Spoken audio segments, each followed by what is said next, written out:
Right, let's talk about workplace safety for a moment. You know, hard hats, safety goggles, proper ventilation, all those boring health and safety measures that keep you from dying horribly on the job. Well, I've got a story that's going to make you think twice about trusting your employer when they tell you something is perfectly safe.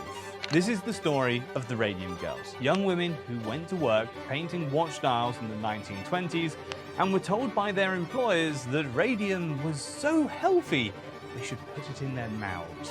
Not just touch it, mind you, actually lick it. For better technique, they were told, for precision, for productivity. And when these women started literally glowing in the dark, and when their jaws began rotting off of their faces, when their bones started snapping like twigs, their employers didn't rush to help them.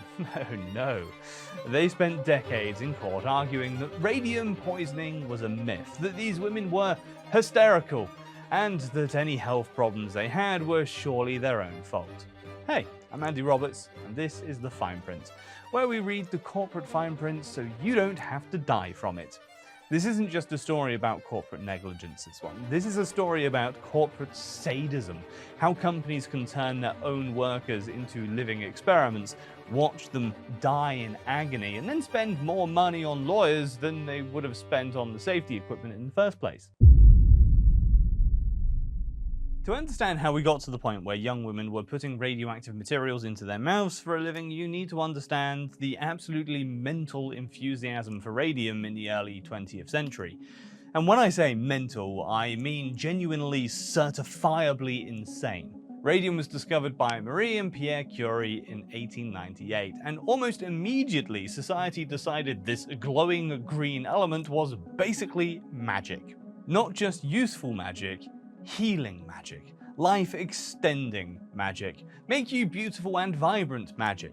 It was like the Victorian era's version of cryptocurrency, except instead of losing your money, you lost your internal organs. By the 1920s, radium was being marketed as a cure for everything, basically. Arthritis? Radium water. Impotence? Radium suppositories. Yeah, really. Feeling a bit tired? Radium chocolate. There was Radiathor, a radium-laced energy drink that promised to restore vim, vigor, and vitality. What it actually did was cause a steel magnate named Eben Bayer to lose his jaw entirely. When he died in 1932, his body was so radioactive they had to bury him in a lead-lined coffin. The Wall Street Journal's headline read, "The radium water worked fine until his jaw came off." But the real money in radium wasn't in dubious health products, it was in watch dials. During World War I, there was a massive demand for watches that could be read in the dark. The solution? Paint the numbers with radium-laced paint that would glow all night long. This created a booming industry for radium dial painting, centered in places like Orange, New Jersey. Companies like the United States Radium Corporation needed workers with steady hands and good eyesight to paint tiny numbers on watch faces. And who better for such delicate work than young women? The job was actually quite attractive. It paid well, about 3 times what you could make in a factory. The work was clean and precise, nothing like the dirty, dangerous jobs most women could find. Some girls even painted their nails and teeth with the leftover radium paint to glow at dances. It was like working in a fairy tale, and the company made absolutely sure their workers knew how safe radium was. The United States Radium Corporation told their employees that radium was so beneficial it would improve their health. Some executives claimed it would give the girls rosy cheeks and extra energy. The painting technique itself was called lip pointing. Workers would dip their brush in the radium paint, then put the brush tip between their lips to make a fine point for detailed work. The companies actively taught this technique and encouraged it for maximum productivity. Think about that for a moment. These companies were literally paying young women to put radioactive material into their mouths dozens of times per day, for years on end. And they were telling them it was good for their health. The young women who took these jobs were mostly teenagers and women in their early 20s. Girls like Grace Fryer, who started working at the United States Radium Corporation in 1917, when she was just 18. Or Catherine Wolfe, who was so good at dial painting she could finish more pieces per day than almost anyone else in the factory. These weren't just workers, they were artists. Dial painting required incredible skill and patience. The women took pride in their work, competing to see who could paint the most dials in a day, and the radium paint was mesmerizing. It glowed with an ethereal green light that seemed almost alive. Workers would often paint their fingernails or teeth with the leftover paint so they could surprise their boyfriends by glowing in the dark. Now, if you're sitting there thinking, surely someone should have realized that this was dangerous, well, you are absolutely right. And if these stories of corporate betrayal make your blood boil as much as mine, hit that subscribe button because trust me, we are just getting started with the way companies have screwed over their workers throughout history. What these women didn't know was that with every brush stroke, they were ingesting one of the most dangerous substances known to science. Radium is an alpha emitter. It shoots out particles that destroy living tissue from the inside. When you ingest radium, your body mistakes it for calcium and deposits it in your bones, where it sits for decades, slowly irradiating you from within. The first signs something was wrong came very gradually. Some girls started feeling tired all the time.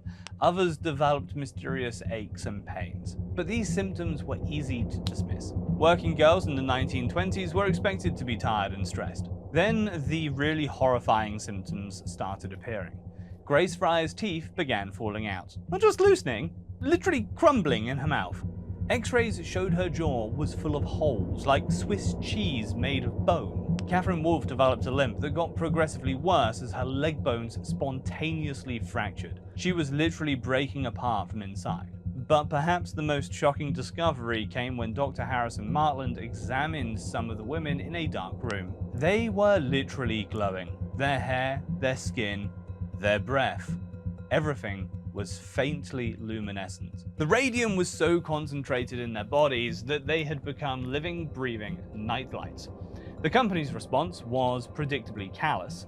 When workers complained, company doctors declared them perfectly healthy. When women's teeth started falling out, they were told it was due to poor dental hygiene. When bones began breaking, doctors suggested the women were simply accident-prone. Here's where the story gets truly evil, because while the radium companies were telling their workers that radium was as healthy as fresh vegetables, well, they already knew it was deadly. They'd known for years. As early as 1925, Harrison Martland had published studies proving that radium causes severe health problems in dial painters. But here's the kicker. While they were telling their workers radium was safe, the companies had already started protecting their executives and scientists from exposure. In laboratories where radium paint was mixed, chemists worked behind lead shields and used lead-lined tools. They knew exactly how dangerous it was. They just didn't think their workers deserved some protection. The United States Radium Corporation went even further. They hired industrial hygienists to study the health effects of radium exposure, but when those studies confirmed that dial painting was dangerous, the company just buried the results. As they do. They literally paid for research, proving their product was deadly, then hid the evidence while continuing to poison their workers. When women started dying, the companies deployed an army of lawyers and doctors to deflect responsibility. They hired physicians to produce alternative diagnoses. Radium jaw became Vincent's angina. Bone cancer became industrial fatigue, or hysteria. Most disgustingly, the companies began conducting secret autopsies on workers who died. When Grace Fryer's colleague Molly Maggier died in 1922, the company convinced her family to allow an autopsy. But instead of investigating whether radium had killed her, they used the opportunity to gather evidence that they could use to defend themselves in court. The results were horrifying. Molly's entire skeleton was radioactive, but the company kept these results secret.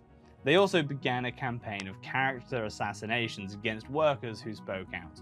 Women who complained about health problems were labeled as troublemakers or gold diggers. When Grace Fryer tried to find a lawyer, she was turned down by dozens of attorneys. The radium companies had quietly let it be known that any lawyer who sued them would face massive legal expenses and professional retaliation. By 1927, Grace Fryer had been trying to get justice for 5 years. Her jaw was deteriorating, her teeth had fallen out, and she was in constant pain. But she finally convinced Raymond Berry, a young attorney, to take her case. Berry agreed to represent not just Grace, but 4 other sick dial painters: Edna Hussman, Catherine Schwalb, Quinta MacDonald, and Albina Loris. These 5 women became known as the Radium Girls, though the nickname somewhat obscures the fact that they were grown women fighting for their lives against some of the most powerful corporations in America. The legal battle was brutal. The United States Radium Corporation deployed a team of very expensive lawyers whose strategy was simple: delay, deny, and discredit. Where have we heard that before? Every legal motion was contested, every piece of evidence was challenged. The company's lawyers knew that their clients were dying, and they were counting on them to die before the case could come to trial. The delays were unconscionable. The company demanded medical examinations of the women, then delayed scheduling them for months. During one particularly cruel delay, Grace Fryer was too sick to attend her own deposition. When she finally appeared in court, she was so weak she could barely speak. But the company's attorney spent hours grilling her, looking for any excuse to blame her condition on something else other than radium. Throughout all of this, the companies continued their public relations campaign, publishing articles arguing that the dial painters' health problems were unrelated to their work. They even hired actresses to pose as healthy dial painters in promotional materials. The evidence was becoming impossible to ignore. When Martland examined the Radium Girls, he found that their bodies were so radioactive that they were setting Geiger counters off from across the room. X-rays showed damage so severe it looked like they'd been shot full of holes. The turning point came when the women's lawyers gained access to the company's internal documents. These papers revealed that executives had known about the dangers for years and had deliberately concealed the risk. Most damning were memos discussing the cost-benefit analysis of worker safety measures, documents showing the companies had decided it was just cheaper to let their workers die than implement proper safety protocols. So the trial became a media sensation, but the legal system continued to favor corporate interests. The company's lawyers filed motion after motion to delay proceedings. Judge Frederick Bax granted delay after delay, often for reasons that seemed somewhat frivolous. Meanwhile, the women's conditions continued to deteriorate. Quinta McDonald died before the trial could begin, her body so radioactive that her coffin had to be lined with lead. The remaining plaintiffs were racing against time. The breakthrough came when the case was moved to a different court with Judge William Clark, who was less impressed by the company's delay tactics. He set a firm trial date and refused to grant more postponements. Faced with the prospect of actually defending their actions in court, the United States Radium Corporation suddenly became interested in settling. In June 1928, they offered each of the remaining Radium Girls $10,000 plus medical expenses and a small annual pension. It wasn't nearly enough. The women had asked for £250,000 each, but their lawyers advised them it might be the best they could do. Grace Fryer eventually accepted the settlement, but it came with a gag order. She was forbidden from speaking publicly about the case. The companies portrayed the settlements as vindication, issuing press releases suggesting the small payments proved the women's health problems were minor. Most infuriatingly, not a single executive faced criminal charges. Deliberately poisoning your workers wasn't considered a crime in the 1920s. It was just considered bad business practice.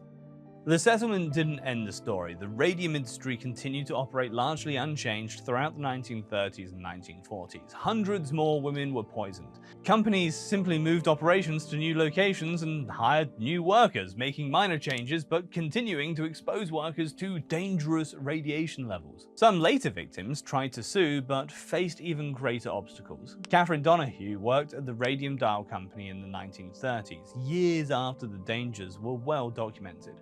But the company told her the same lies. When she developed radium poisoning and tried to sue, the legal battle took 7 years. She died in 1938, still fighting for justice. The radium industry finally began to change during World War II. Not because companies developed a conscience, but because the government needed radioactive materials for the Manhattan Project. Suddenly, radium was too valuable to waste on watchdials. But even after the war, many companies responsible for poisoning the Radium Girls continued to operate and profit. The United States Radium Corporation wasn't dissolved until the 1980s. Some executives lived long, comfortable lives, dying peacefully decades after the women they had poisoned died in agony. The sites where these companies operated remain contaminated to this day. The former United States Radium Corporation factory in Orange, New Jersey, is still so radioactive it's a Superfund site requiring ongoing cleanup. The Radium Girls trusted their employers because they had to. They needed the jobs, and they needed to believe that the people in charge cared about their well-being. That trust was systematically betrayed by companies that saw their workers as expendable resources rather than human beings. Grace Fryer died in 1933, 11 years after she first noticed her teeth falling out. She was 31 years old. Her body, so radioactive, it glowed in the dark for decades after her death. But she lived long enough to see her case make headlines around the world and to know that her fight had made a difference. The radium in Grace's bones will continue to emit radiation for thousands of years. Long after her name is forgotten, her bones will be glowing with the evidence of what was done to her. But if you think watching women's jaws rot off from radioactive paint is disturbing, wait until you hear what Wells Fargo did to their own customers. They opened fake accounts, forged signatures, and charged fees for services people never requested, all while their executives collected bonuses for hitting sales targets. It's corporate fraud so brazen it makes the radium companies look subtle. Watch that story next right here and see how your own bank might just be stealing from you literally right now.